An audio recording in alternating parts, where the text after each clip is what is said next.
আমাকে পর্যন্ত থ্রেট করেছে গতকাল সোশ্যাল মিডিয়াতে, আমাকে বাবা মা তুলে গালাগালি করেছে। অনেক অভয়রা বলা হয়েছে সুইসাইড করেছে, এখন জানা যাচ্ছে তদন্ত হচ্ছে সুইসাইড করেনি, এগুলো সুইসাইড ছিল। প্রথম প্রশ্ন একজন সাধারণ মানুষ হিসেবে, প্রথম দিন প্রমাণ লোপাট হলো কেন, এই প্রশ্নটা তো সবার আগে করতে হবে। সবার আগে তো এই প্রশ্নটা করতে হবে, প্রমাণ লোপাট কেন হলো, কেন ভেতরে ভাঙচুর হলো, কেন এই অরাজকতা একটা এইভাবে এত অন্যায়ভাবে একটা অরাজকতা হলো, এর ভেতরে কি আছে? আমি প্রথম দিন থেকে বলছি, কোনো হাফ ট্রুথ নয়, ফুল ট্রুথ চাই। অশ্বত্থামা হত ইতি গজ নয়, সত্যিটা মানুষ আজকে জানতে চায়। এখন এই রাজনৈতিক দলাদলি করে মানুষকে ঘুরিয়ে, বিভিন্ন টপিক নিয়ে মানুষকে ঘুরিয়ে সময় ব্যয় করা, এসব আর করে কোনো লাভ নেই।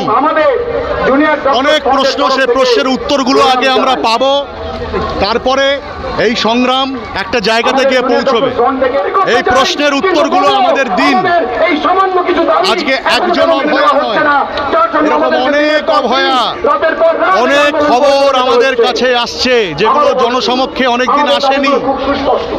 অনেক অভয়রা বলা হয়েছে সুইসাইড করেছে, এখন জানা যাচ্ছে তদন্ত হচ্ছে সুইসাইড করেনি, এগুলো সুইসাইড ছিল না। তবে ভেতরে কারা আছে, যে মানুষগুলো, এই যে মানুষ আমি দেখাচ্ছি, মানুষ বলবো না তাদের, আমি তাদের মানুষ বলবো না, যারা এই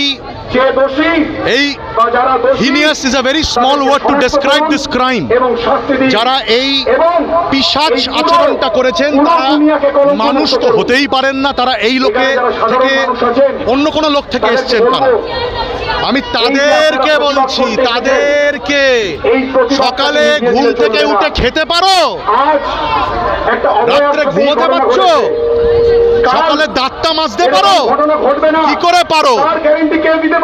তোমরা যারা এই কাজটা করেছো তোমাদেরকে বলছি, ভয় চলে গেছে, আর ভয় নেই, আর সমস্ত স্বাধীনতা বোধ হারিয়ে ফেলেছি, কারণ আর সহ্য হচ্ছে না। মানুষ সব জেনে গেছে কি হচ্ছে না হচ্ছে, আর নয়। এই বিচার শুধু একজন অভয়া নয়, অনেক অভয়ার জন্য চাই। বলা হচ্ছে রাত্রে মেয়েরা বেরোতে পারবে না, কেন? কেন মেয়েরা বেরোতে পারবে না?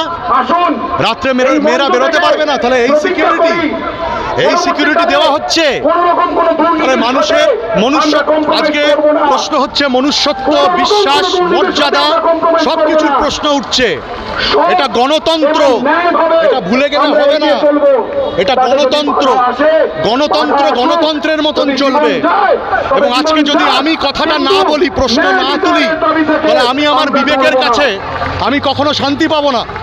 এবং আমি আপনাদের সকলকে বলছি, আপনারা প্রত্যেকে আজকে দেখছেন তো কিভাবে আন্দোলন হচ্ছে।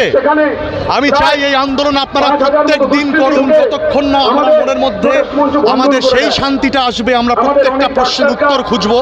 যতক্ষণ না সেই প্রশ্নগুলো আমাদের কাছে সঠিকভাবে উত্তরগুলো আসবে, ততক্ষণ পর্যন্ত এই আনরেস্ট আমাদের চলবে। আমরা এটা থামবো না, আমরা এটা মানব না। জাস্টিস ফর প্রত্যেকজন অভয়া, জাস্টিস